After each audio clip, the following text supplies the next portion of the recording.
हामिदन व मुसल्लियन अम्मा बाद। इस्लामी भाइयों, हम अल्लाह रब्बुल इज़्ज़त वल जलाल से जो दुआ करते हैं तो एक तरफ हम अपनी आजिज़ी और इनकिसारी अल्लाह के सामने ज़ाहिर करते हैं। इसीलिए हदीस में आया हुआ है कि जो अल्लाह से दुआ नहीं करता अल्लाह तबारक व तआला उससे नाराज़ हो जाता है। आप कुर्बान जाएं ऐसी ज़ात पर, ऐसे माबूद पर कि उस माबूद से अगर आप ना मांगो तो वो नाराज़ हो जाता है और मांगो तो खुश होता है। इसीलिए अंबिया से लेकर के आम इंसानों तक सब के सिलसिले में कुरान करीम में कहीं उनके वाक़यात का तज़किरा है कि अंबिया की पूरी दुआएं मौजूद हैं कुरान करीम में, और आम इंसानों को इस बात की तलकीन की गई दुआ करें, ज़्यादा दुआ करें। उदऊनी, मुझसे दुआ करो, अस्तजिब लकुम, मैं तुम्हारी दुआएं कबूल करूँगा। अल्लाह तबारक व तआला ने फरमाया। बेशुमार दुआएं अल्लाह के नबी जनाब मोहम्मद रसूलुल्लाह सल्लल्लाहु अलैहि वसल्लम से मनक़ूल हैं, अहादीस के ज़ख़ीरे में मौजूद हैं। एक दुआ का ज़िक्र यहाँ करना मकसूद है जो बहुत जामे दुआ है। अल्लाह के नबी सल्लल्लाहु अलैहि वसल्लम दुआ करते थे, अल्लाहुम्मा इन्नी अस्अलुकल हुदा वत्तुक़ा वल आफ़ाफ़ वल ग़िना।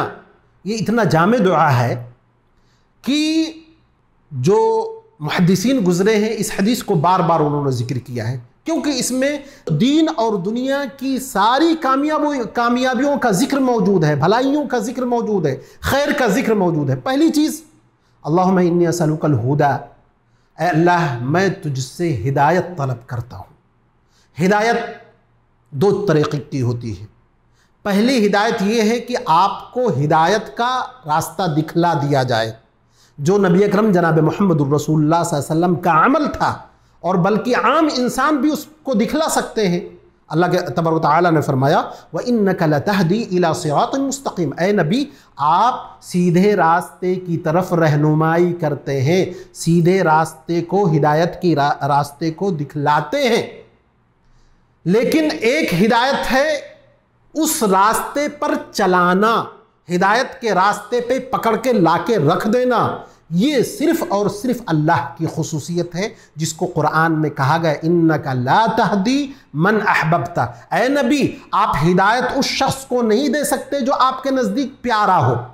तो दोनों हिदायतों में समझना चाहिए, एक अल्लाह की खुसूसियत है जिसको यानी हिदायत देना और हिदायत का रास्ता दिखाना, ये नबी भी कर सकते हैं, उलमा भी कर सकते हैं, आम बंदा भी कर सकता है। तो यहाँ हम अल्लाह तबारक व तआला से या नबी अकरम सल्लल्लाहु अलैहि वसल्लम ने हिदायत तलब की, हिदायत का इल्म, उसके बाद तक पहुँचाने वाली चीज़ें और वहाँ तक पहुँचने की चीज़ अल्लाह तबारक व तआला से तलब की। फिर उन्होंने फरमाया अल्लाहुम्मा इन्नी अस्अलुकल हुदा वत्तुक़ा, तक़वा तलब किया। तक़वा हर वो चीज़ जो आपको अल्लाह के अज़ाब से बचा ले जाए वो तक़वा है। अल्लाह की ने जिस चीज़ का हुक्म दिया है उसको करो, जिस चीज़ से मना कर दिया है अल्लाह ने और उसके रसूल ने उससे रुक जाओ, ये तक़वा है। तक़वा का अलग अलग मियार है। कहीं पे इंसाफ की बात बोलना ये तक़वा है, कहीं पे नज़र नीची रखना ये तक़वा है, कहीं पे किसी को डांटना अगर वो ख़राब काम कर रहा है तो तक़वा है, कहीं पे खामोश रहना ये तक़वा है। ये इंसान अपने एतबार से, माहौल के एतबार से, सिचुएशन क्या है इसके एतबार से तक़वे का मियार और तक़वे का माना बदलता रहता है। हर वो चीज़ जो अल्लाह के अज़ाब से आपको बचाए वो तक़वा है।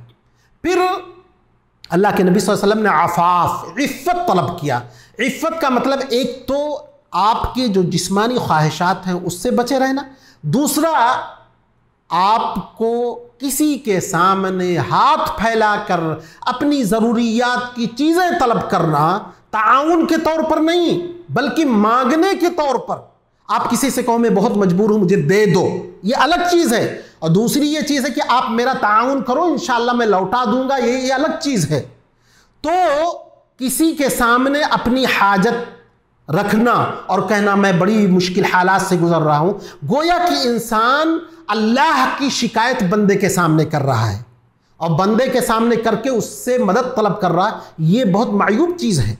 और अल्लाह के नबी सल्लल्लाहु अलैहि वसल्लम ने फरमाया कि ऐसा शख्स अगर झूठ बोल रहा है तो क़ियामत के दिन उसके चेहरे पर मुज़अतु लहमिन, ये गोश्त अल्लाह तबारक व तआला उतार देगा, सिर्फ हड्डियाँ बाकी रहेगी और निहायत भयानक सूरत में लोगों के सामने आएगा। तो इसीलिए कुरान में उन लोगों की तारीफ की गई है कि यहसबुहुमुल जाहिलु अगनिया मिन अत्तअफ्फुफ, कि बहुत से लोग इफ़्फ़त तलब होते हैं, इफ़्फ़त होती है, लोगों के सामने वो अपना हाथ नहीं फैलाते, लोग ये समझते हैं कि बड़े मालदार लोग हैं, हालांकि वो फ़कीर होते हैं। तो तीसरी चीज़ अल्लाह के नबी सल्लल्लाहु अलैहि वसल्लम आफाफ तलब करते थे। चौथी चीज़ गिना, यानी बेनियाजी, मालदारी। मालदारी असल गिना नहीं है, बल्कि दिल की मालदारी ये असल मालदारी है। इसीलिए अल्लाह के नबी सल्लल्लाहु अलैहि वसल्लम ने हदीस में फरमाया अल गिना गिना नफ्स, कि असल मालदारी दिल की मालदारी। आप देखेंगे अपने मुआशरे में बहुत से लोग फ़कीर हैं, ज़्यादा मालो दौलत नहीं है, जेब में जितना वो उठा कर दे दिया, अल्लाह ने इतना ज़्यादा बेनियाजी उनको दिया है, और वही मालदार आदमी नहीं दे सकता है। एक गरीब और फ़कीर आदमी दिल का मालदार है, बेहतरीन तरीके से सोता है सारे हम गम भुला करके, और वही एक बिलियनेयर है, वो सोचता है दूसरा बिलियन भी आ जाता तो अच्छा होता, तीसरा आ जाता तो अच्छा होता, उसको नींद रात में नहीं आती है, क्योंकि उसका दिल मालदार नहीं। बहुत ज़्यादा पैसा अल्लाह ने उसको दिया है, लेकिन दिल उसका मालदार नहीं। तो हम लोगों को भी इस दुआ को बार बार अल्लाह के सामने करना चाहिए। अल्लाहुम्मा इन्नी अस्अलुकल हुदा वत्तुका वल आफ़ाफ़ वल गिना, आमीन। व आखिरु दावाना अनिल हम्दुलिल्लाहि रब्बिल आलमीन।